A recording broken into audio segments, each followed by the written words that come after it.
આજથી જૂનાગઢ શહેર ભાજપ પ્રમુખ દ્વારા વિડીયો સંદેશ રિલીઝ કરાયો છે।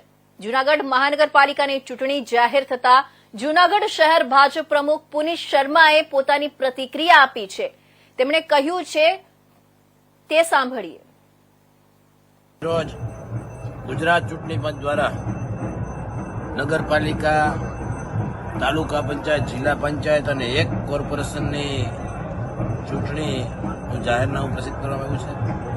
જેના ભાગ સ્વરૂપે જૂનાગઢ કોર્પોરેશનની પણ ચૂંટણી તારીખ નક્કી થઈ ચૂકી છે। આગામી દિવસોમાં 16 તારીખે મતદાન કરવાનું છે। જૂનાગઢની જનતા ઉપર અમને ખૂબ વિશ્વાસ છે। આદરણીય પ્રધાનમંત્રી આદરણીય નરેન્દ્રભાઈ મોદી સાહેબ, ગુજરાતના મુખ્યમંત્રી આદરણીય ભૂપેન્દ્રભાઈ પટેલ અને ગુજરાતના સંગઠન પ્રમુખ આદરણીય CR પાટીલજી અને મહામંત્રી રત્નાકરજીની માર્ગદર્શનમાં આગામી કોર્પોરેશનની ચૂંટણી લડાવવાની છે।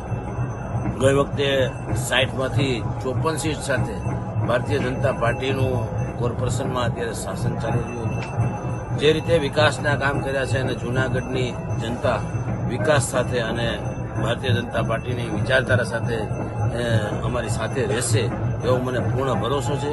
આજે યોગાનું યોગ પ્રયાગરાજ ખાતે મા ગંગાના આશીર્વાદ લેવા અને સાધુ સંતોના આશીર્વાદ લેવા માટે પ્રયાગરાજ ખાતે ઉપસ્થિત હતો। એ દરમિયાન ચૂંટણી પંચ દ્વારા આ જાહેરનામું પ્રસિદ્ધ કરવામાં આવ્યું છે।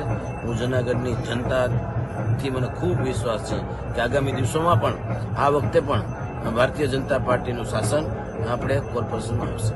ચૂંટણી પંચે આજે 4:30 વાગે પત્રકાર પરિષદની અંદર ગુજરાતમાં ઘણા દિવસથી વાત હતી તો બધી લગભગ 75 નગરપાલિકા, તાલુકા પંચાયત અને જૂનાગઢ કોર્પોરેશનની પણ ચૂંટણી ડિક્લેર કરી છે।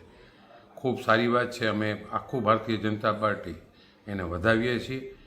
ખાસ કરીને જૂનાગઢની જ વાત કરું તો 5 વર્ષની અમારી બોડી દરમિયાન લગભગ 1200 કરોડ રૂપિયા જેવા કામ થયા છે। જે કામ થયા છે એમાં લગભગ 700-800 કરોડના જમીનની અંદરના કામ થયા છે। 350 કરોડ રૂપિયા ભૂગર્ભ ગટરના લગભગ બધા વિસ્તારની અંદર પતી ગઈ। બીજા 350 કરોડ જે ગ્રાન્ટ આપી હતી સરકારે, એ પાઇપલાઇન જોડવાની આપી હતી, એ પણ મેજોરિટી કામ થઈ ગયા। એના પછી જે આજે રેલવેનો મોટો પ્રશ્ન હતો ફાટકનો, જોશીપરાનો, તેમાં પણ 80 કરોડના ખર્ચે સરકારે જે આખી ડિઝાઇન બનાવી હતી એનું કામ પણ ચાલુ થઈ ગયું। નરસિંહ મહેતાનું તળાવ, એ પણ 80 કરોડના ખર્ચે લગભગ કામ પૂર્ણતાના આરે છે। ઉપરકોટમાં પણ 80 કરોડના ખર્ચે જે રીતે કામ થયું ને અત્યારે લાખો લોકો ખાસ ઉપરકોટ જોવા આવે।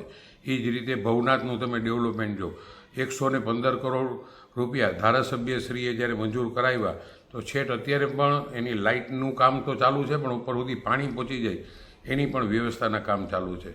ટૂંકમાં કહું તો જૂનાગઢની અંદર એક વિસ્તાર એવો નહીં હોય કે જ્યાં કામ અત્યારે પણ ચાલુ છે। અને આ બધા ભારતીય જનતા પાર્ટીના સ્ટેન્ડિંગ કમિટીના ચેરમેન હરેશભાઈ પરસાણા, શહેર પ્રમુખ પુનિતભાઈ અને અમારી આખી ટીમે આ બધા કામ મંજૂર કર્યા હોય। એક કામ મંજૂર કરાવવાની અને હારવાર તાત્કાલિક કામ ચાલુ થાય એ પણ મોટી જવાબદારી છે। અત્યારે પણ જૂનાગઢમાં લગભગ ઘણા વિસ્તારમાં કામ ચાલુ પણ છે। જે કામ છે એના ટેન્ડર પણ અમે કર્યા હતા, ટેન્ડર ખોલાવ્યા હતા, પણ અમે અત્યારે જે કમિશનર કામ કરે છે, કારણ કે વહીવટદારે કોઈ નિર્ણય ન લઈ શકે, પણ જે અમારા મંજૂર થયેલા કામ છે એ જ કામ અત્યારે ચાલુ છે। જૂનાગઢની અંદર 4 જગ્યાએ તમે જે ગંદા પાણીનો નિકાલ થાય અને શુદ્ધ જ પાણી આવે અને શુદ્ધ પાણી પણ તમે એને પણ ખેડૂતોને પણ આપી શકો। 4 જગ્યાએ અમારા જે સ્ટેશનો બન્યા છે। ખરેખર ભારતીય જનતા પાર્ટી ચૂંટણીની પૂરી તૈયારીમાં જ હોય। તૈયારી એટલે કે પ્રજાને બધી ખબર છે। ગામમાં કામ થયા હોય તો ખાડા થાય ને, પણ ગામમાં કામ થયા છે એ બધાને ખબર છે। કામ અત્યારે પણ જે ચાલુ છે, હજી પણ અમારા આવ્યા પછી પણ બોડી આવવાની, જે ઓલે વખતે રિઝલ્ટ આવ્યું હતું એવું જ રિઝલ્ટ આવવાનું છે। હરેક મતદાર જાગૃત છે અને ખબર છે કે કેન્દ્ર સરકાર, ગુજરાતની સરકાર ને કોર્પોરેશન જે ત્રણેય એક થઈને કામ કરે છે એનું જ રિઝલ્ટ છે। ખરેખર હું ચૂંટણી પંચને ખૂબ ધન્યવાદ આપું છું અને ભારતીય જનતા પાર્ટી કાયમ માટે પ્રજાની ભેગી રહી ને પ્રજા પણ ભારતીય જનતા પાર્ટી ભેગી જ રહે એવો મને પૂરો વિશ્વાસ છે। ભારત માતા કી જય, વંદે માતરમ, જય જય ગરવી ગુજરાત।